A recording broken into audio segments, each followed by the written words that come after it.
안녕하십니까? 또 폴카칩 OX 문제 하겠습니다. 요번에는 이제 OX 처음부터 시작해서 전반적인 걸 한번 볼 거예요.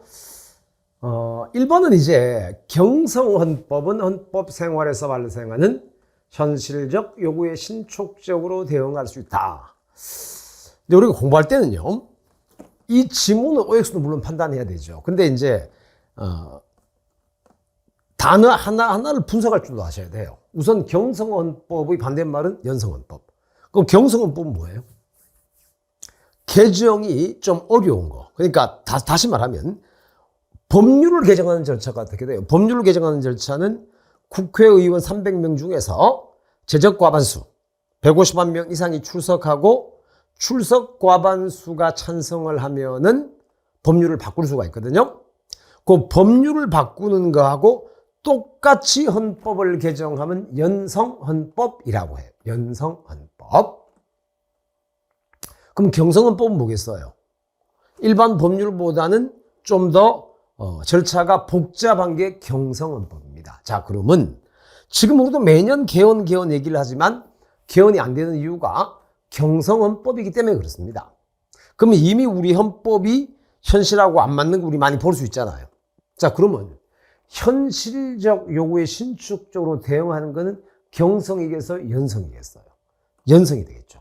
연성헌법은 헌법을 빨리 바꿀 수 있으니까 이게 현실하고 뭘 좀 안 맞아. 그럼 바로 헌법 바꿔갖고 현실에 맞추고 또 바꿔서 맞추고 이렇게 하면 되는데 우리는 경성이다 보니까 87년에 지금 현재 우리 헌법이 87년이잖아요. 87년에 만든 헌법을 지금까지 좀 손봐야 되는 부분이 있음에도 불구하고 손을 못 대고 있는 거죠. 그래서 경성헌법은 현실적 요구에 신축적으로 대응하기가 어렵습니다. 됐습니까? 그럼 여기서 이제 좀 더 지문이 나올 때 될지는 모르겠는데 관련 논점을 또 설명을 드린다면요. 경성헌법은 국민투표를 필수적으로 요구한다. 이게 X입니다. 왜? 현재 우리 헌법은 국민투표를 하지요. 그런데 방금 얘기했다시피 경성헌법은 일반 법률보다만 더 까다로우면 돼요. 그래서 만약 우리 헌법에 국민투표를 하지 않고 국회 제적 3분의 2만 요구하더라도 일반 법률보다는 더 어렵잖아요. 그러면 국민투표를 하지 않아도 경성헌법이 될 수가 있습니다. 그래서 경성헌법이 국민투표를 반드시 해야 되는 건 아니다. 이렇게 정리가 되겠죠. 그럼 해설은 그렇게 됐고요. 그 다음에 2번. 근대 이후에는 조직규범으로서의 헌법 개념은 법률에 위임되었고 헌법은 권리장전의 의미를 갖게 되었다. 이게 뭔 소릴까요? 우리가 이제 방금 본 연성, 경성이라는 것은 헌법의 개정 난이도에 따른 구분이에요. 근데 개정 난이도가 아니고 시대적으로 본다면은 아주 옛날에 뭐가 있었어요? 고유한 의미의 헌법이 있었죠. 고유한 의미의 헌법. 요게 이제 세월이 지나서 어떻게 됩니까? 근대 입헌주의. 그리고 나중에 현대 사회국가. 이렇게 되거든요. 지금 현재 우리는 현대 사회국가에 살고 있죠. 자, 그런데 우리 헌법의 틀이 크게 두 가지가 있죠. 기본권과 통치구조인데 고유한 의미의 헌법은 기본권은 없었어요. 통치구조만 있었다고. 근데 근대 입헌주의가 되면서 이제 헌법의 기본권, 국민의 권리가 들어오죠. 그리고 통치구조가 들어오고. 물론 이제 현대국가에서는 당연히 있고 이제 약간 더 플러스 되는 게 있겠죠? 자, 그러면 근대 이후라는 거는 요걸 말합니다. 그 다음에 조직규범이라는 건 통치구조를 말하는 거예요. 통치구조. 법률에 위임되었다. 물론 일부 위임이 됐죠. 근데 헌법에 통치구조가 빠졌어요? 빠지진 않았거든요. 빠지지는. 그래서 여기 권리장전이라는 말은 기본권을 의미하는 거예요. 기본권. 그래서 이 문장대로 하면은 근대 입헌주의는 통치구조가 없고 헌법에는 기본권만 있다. 그런 뜻이거든요. 근데 그렇진 않죠. 근대 입헌주의는 기본권과 통치구조가 다 있습니다. 다 있습니다. 차이 느껴집니까? 그래서 틀린 지문이 되는 겁니다. 틀린 지문. 다만 이제 현대국가와의 차이는 이제 기본권이 현대국가로 오면은 이제 근대헌주의는 주로 자유권 위주로 갔다면 현대 국가에는 이제 사회적 기본권, 우리가 알고 있는 뭐 교육을 받을 권리, 근로의 권리 이런 것들도 헌법에 들어오기 시작하는 거죠. 그런 차이점이 있다. 그렇게 보시면 되겠습니다. 그럼 오늘 여러분들이 이제 복습해야 되는 거는 아까 이제 경성헌법, 연성헌법의 개념. 그다음에 요것만 보면 되는 게 아니고 고유한 의미의 헌법, 근대헌주의, 현대사회국가 차례차례 보는 게 좋겠죠. 그래서 요거는 뭐 방금 얘기했던 그대로고요. 3번 질문 보겠습니다. 헌법 개정 절차의 난이도에 요거 아까 얘기했던 거네.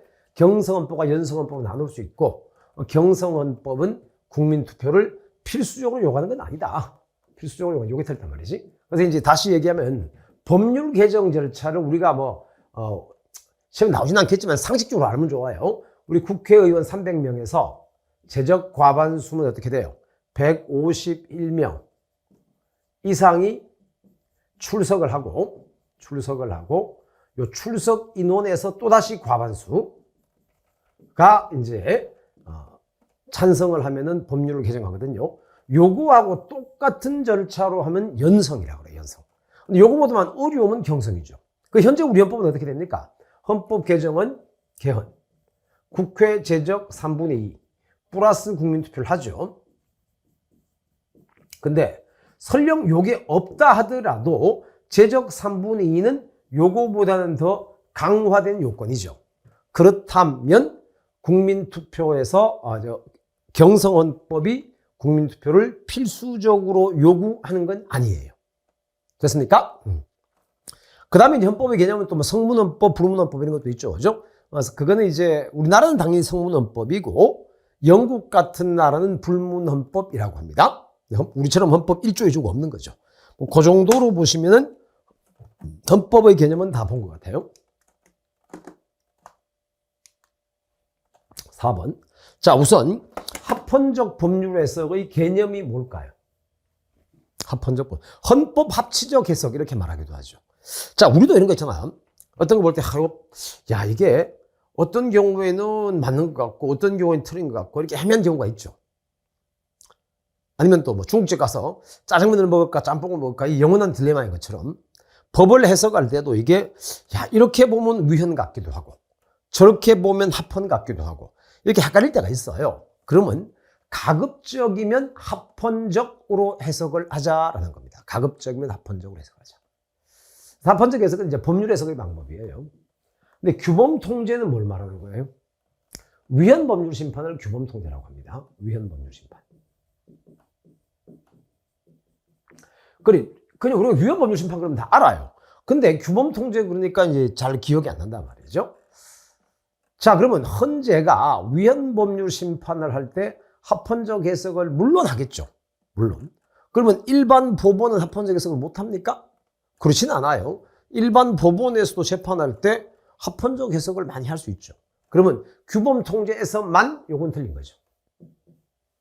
그리고 대체로 규범 통제를 강화할까요? 약화할까요? 약화하죠. 왜 그래요?